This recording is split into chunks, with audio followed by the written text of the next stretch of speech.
திண்டுக்கல் மாவட்டம், வேடசந்தூர் வட்டம், உஜிலியம்பாறை தாலுகா, கூம்பூர் ஊராட்சி, மாரப்பன்பட்டியில் இந்த மின்கம்பம் மிகவும் மோசமாக உள்ளது. பூச்சுக்கள் பெயர்ந்து கம்பி துருப்பிடித்த நிலையில் எந்த நேரமும் கீழே விழும் சூழல் உள்ளது.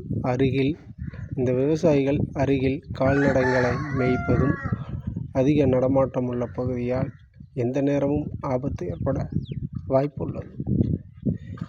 வள்ளிப்பட்டி துணை மின் நிலையம் அதிகாரிகள் இந்த மின்கம்பம் 2003 தயார் செய்யப்பட்டது. மிகவும் மோசமான நிலையில் பழுதடைந்து எந்த நேரமும் கீழே விழும் சூழல் உள்ளது. எனவே சம்பந்தப்பட்ட அதிகாரிகள் உடனடியாக நடவடிக்கை எடுத்து இந்த மின்கம்பத்தை மாற்றிக் கொடுக்க வேண்டும் என கோரிக்கை.